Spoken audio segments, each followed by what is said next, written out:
आज लग रहा था कि वो वालिदैन से मिलके खुश है, आपको ऐसा लग रहा था? बिल्कुल मेरे सीने से लग के रोई है यार।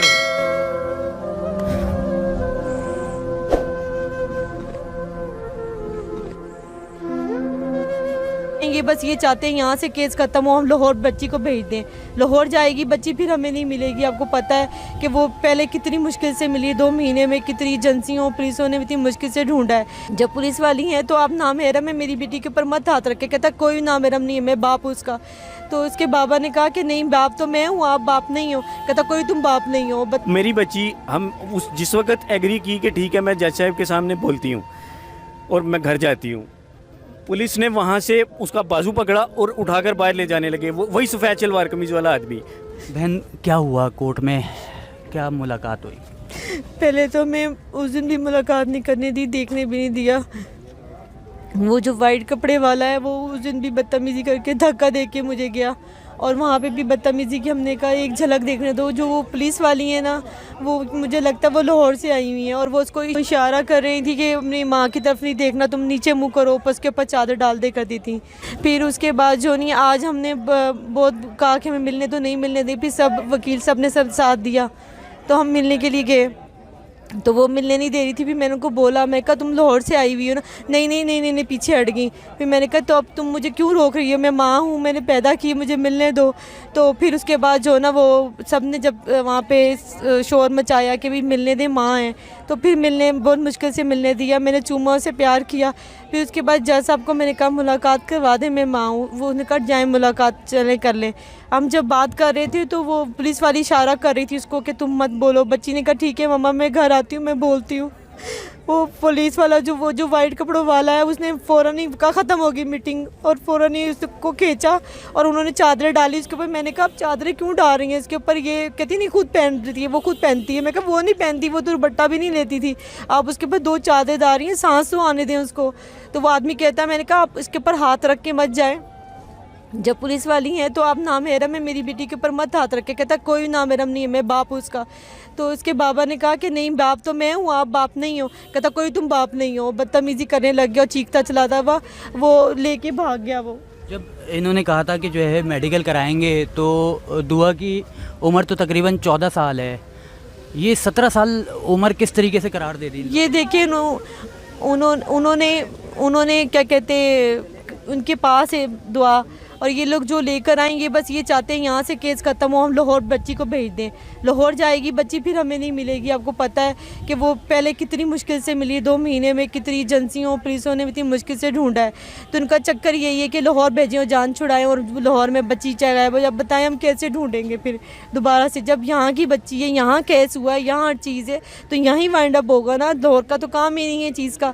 तो वो बाकी जो एज के रही वो तो चाहे जो मर्जी कर लें, ये लोग 50 साल भी लिख सकते हैं। है तो वो इतनी क्या, मैं अपनी शादी के साथ अपनी बच्ची भी वीडियो में लेके, मेरे पास शादी की वीडियो मेरी, तो मैं अपनी शादी के साथ अपनी बच्ची भी लेकर आई थी क्या? मैं ये कह रहे हैं कि बच्ची अपनी मर्ज़ी से गई है। चले मिसाल के तौर पर मान भी लेते हैं कि ट्रैपिंग हुई, दुआ चली गई, मगर छोटी उम्र में इस तरीके से वालिदैन की मर्ज़ी के मुताबिक शादी और एकदम से इस तरीके के वाक़यात आप लोगों पे गुज़र जो रही है, वो तो आप लोगों को बताएं कि जो है क्या क्या कर रहे हैं ये लोग। देखिए निकाह तो ख़त्म हो चुका है। आप लोग निकाह का बोलते हैं, निकाह ख़त्म हो चुका है। मौलवी साहब ने तो बोल दिया कि मैंने निकाह नहीं पढ़ाया। वो खुर्रम राय ने मेरे पेपर पहले भी रखे थे और पहले भी यूज़ किए गलत, तो निकाह तो ख़त्म हो चुका हुआ। आपको पता है वो तो रजिस्टर भी नहीं हुआ हुआ, तो निकाह तो वैसे ही ख़त्म हो गया। ख़त्म हो गया तो वो तो जना में चला गया ना। आप ये चीज़ तो क्लियर करें, ये चीज़ तो निकाह तो है ही नहीं, तो बच्ची कैसे उसके साथ जाएगी? वैसी 14 साल की, तो वो तो और ही नहीं जा सकती। खुदा ना खास्ता अगर कोर्ट ये ऑर्डर कर देती है कि दुआ को लाहौर शोहर नाम नेहाज शोहर के साथ भेज दिया जाए, आप क्या कराची में रुक जाएंगे इस केस को लेके? क्या वालिदैन लाहौर तक जाएंगे? अब तक आप लोग लाहौर गए नहीं हैं, क्या आपको अगर लाहौर जाना पड़े, पंजाब जाना पड़े, तो आप लोग जाएंगे? हम अपनी आखिरी सांस तक की लड़ेंगे। बात ये कि केस यहाँ पे है, यहीं ख़त्म होगा, यहीं पे वाइंड अप होगा। यहाँ की बच्ची है, यहाँ का कानून है, यहीं से अगवा हुई, यहीं से सब कुछ हुआ, तो लाहौर थोड़ी जा सकती है। अब यहाँ से बच्चियाँ उठाएं और वहाँ निकाह कर दें, फिर तो बात ख़त्म होगी। फिर तो सब अपने 10-10 साल की बच्चियाँ दे दें और बात ख़त्म कर दें। फिर तो आप क्या प्रमोट कर रहे हैं मुझे बताएं। नहीं मेहदी साहब नाइंसाफ़ी है। नहीं है, ठीक है मेरी बच्ची ने आज मेरे से मुलाकात, जज साहब ने ह्यूमैनिटी के ग्राउंड्स के ऊपर अपने चैम्बर में मुलाकात कराने का टाइम दिया। पुलिस ने सिर्फ 5 मिनट दिए, वो भी पुलिस वहाँ खड़ी थी जब उसने देखा कि बच्ची मान गई है स्टेटमेंट देने के लिए और घर जाने के लिए तैयार है। ठीक है, ये रिकॉर्डेड डॉक्यूमेंट है। कोर्ट के अंदर जो ये चैम्बर में जो गुफ्तगू होती है रिकॉर्डेड है, और बंदे ने आके कहा है आप सही कह रहे हो। मेरी बच्ची हम जिस वक्त एग्री की कि ठीक है मैं जज साहब के सामने बोलती हूँ और मैं घर जाती हूँ, पुलिस ने वहाँ से उसका बाजू पकड़ा और उठाकर बाहर ले जाने लगे। वही सफ़ेद शलवार कमीज वाला आदमी। मेरी बीवी ने कहा कि तू इसका क्या लगता है, तुझे किस रिश्ते से हाथ लगा रहा है? कहता है मैं इस बच्ची का बाप हूँ। क्या आप पता नहीं करेंगे वो सफ़ेद शलवार का कमीज वाला आदमी है सर, ये कौन? आपका काम है। वो तो हम तो करेंगे सर, हम तो आवाज़ ठीक है, आप मेरे लिए हेल्प करें। दूसरी चीज़, मैं जज साहब के पास गया, मैंने जाके कहा जज साहब ने रिक्वेस्ट की, जज साहब बच्ची स्टेटमेंट देना चाह रही है, वो घर जाना चाह रही है, वो हमारे साथ आना चाह रही है। जज साहब ने इनकार कर दिया। उन्होंने कहा जी क्यों इनकार कर रहे हैं ये जज उन्होंने साहब? कहा जी रोज़ रोज़ स्टेटमेंट नहीं होती यार, पहली स्टेटमेंट अंडर प्रेशर थी, आप समझने की कोशिश करें। आज जब उसका माइंड क्लियर हुआ, उसका डर खौफ ख़त्म हुआ, उसने आया कहा मैं ठीक है, मैं जाके बोलती हूँ कि अपने घर जाती हूँ मैं। जज साहब ने सुनी नहीं बात। मुझे बताएं मैं क्या करूँ, किधर जाऊँ? आज लग रहा था कि वो वालिदैन से मिल के खुश है, आपको ऐसा लग रहा था? बिल्कुल मेरे सीने से लग के रोई है यार।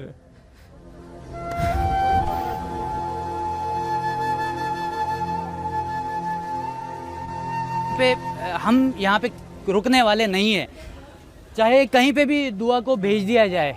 और जो तासुरात हैं एक वालिद के, मैं भी वालिद हूँ, मुझे भी पता है कि मेरी बेटी अगर मुझसे चंद घंटों के लिए जुदा हो जाए, एक रात अगर कहीं रहने चले जाए, तो उन वालिदैन से पूछें जिसकी बेटी कहीं रुकने जाती है 1 रात के लिए या 2 रात के लिए अपने रिश्तेदारों के घर, और उसको मालूम होता है कि वो बच्ची रिश्तेदारों के घर गई हुई, मगर उसका बाप रात को सो नहीं पाता, उसकी माँ रात को सो नहीं पाती है, 2 महीने से सो रहे होंगे, खाना खा पा रहे होंगे। कोर्ट किस तरीके से यहाँ पर जो है जजमेंट कर रही है। सबसे पहली बात, रातों रात दुआ ज़हरा को कोर्ट में पेश करना ये कोई मुनासिब बात नहीं थी। उसको मौका देना चाहिए था, उसको वक्त देना चाहिए था, शेल्टर होम में रखना चाहिए था। तकरीबन 3 दिन से ज़ायद 3 से 4 दिन उसको शेल्टर होम में रखते, उसको मेंटली तौर पर जो है पुरसुकून होने देते, फिर उसके बाद लेकर आते, कोर्ट में पेशियाँ होती। दूसरी बात, ज़हीर को और दुआ ज़हरा को पहली हेयरिंग में साथ क्यों लेकर आया गया? जब तक मुल्जिम या निकाह साबित नहीं होगा, दोनों को अलग अलग रखना यहाँ पर पुलिस का काम था, कानून का काम था। यहाँ पर सही नहीं हो रहा है, इस केस को सही नहीं लेकर जा रहा। यहाँ पे मैंने मेडिकल रिपोर्ट पढ़ी, उसमें जो मेरे पास जो है एक मैसेज आया, उसमें लिखा हुआ है दुआ की हड्डियों की उम्र 17 साल है। माशाल्लाह से दुआ की काट बड़ी है, वो बड़ी बच्ची दिखती है, 14 साल की है मगर वो बड़ी बच्ची दिखती है। हड्डियों की उम्र की काट से उसकी उम्र का अंदाज़ा लगाना बेहतर नहीं है। एक मेडिकल ऑफिसर इस तरीके से रिपोर्ट पेश करता है तो उसकी भी तहकीकात हो सकती है कि आया हड्डियों की उम्र से, मिसाल के तौर पर मैं 35 साल का हूँ, मेरी हड्डियों की उम्र 50 साल की हो रही है, तो मेरी उम्र 50 साल नहीं हो जाएगी। यहाँ पर बहुत ज़्यादा सवाल हैं। अगर ये लाहौर हाई कोर्ट में जाता है तो मुझे रामे साहब से बहुत उम्मीद है, रामे साहब से बहुत उम्मीद है। रामे साहब, ये तमाम तर सवालात आपको उठाने हैं, लाहौर में छोड़ना नहीं है। दुआ को अगर यहाँ पे शेल्टर होम में नहीं रखा जा रहा, लाहौर में हुआ है ना वाकया, आप लाहौर में शेल्टर होम में रखें, दुआ को वक्त दें। निकाह हो गया आप कह रहे हैं ना, अगर साबित होगा तो बिलाखिर उसने शौहर के पास ही जाना है ना, तो आप थोड़ा सा उनके जो लोग हैं, जो ससुराल वाले हैं, उनको कहें, उनको थोड़ा सा भरोसा दे दें। चले इनको तो भरोसा नहीं देते, उनको भरोसा दे दें कि भाई थोड़ा 1 हफ्ता हम दुआ को शेल्टर होम में रखेंगे।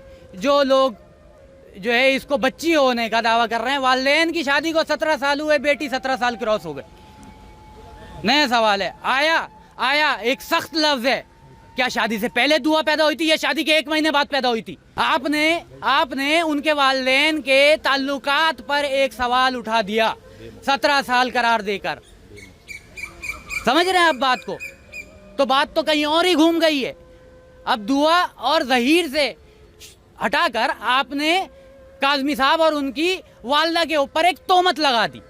ये तोहमत है, इसको हटाना हमारे high court Sindh, supreme court, फलाना कोर्ट, ढिमकाना कोर्ट, जितने भी कोर्ट हैं उनका काम है। चीफ जस्टिस ऑफ पाकिस्तान का काम है, यहाँ पे शहबाज शरीफ पंजाब में होते हैं, उनका काम है इसको उसको।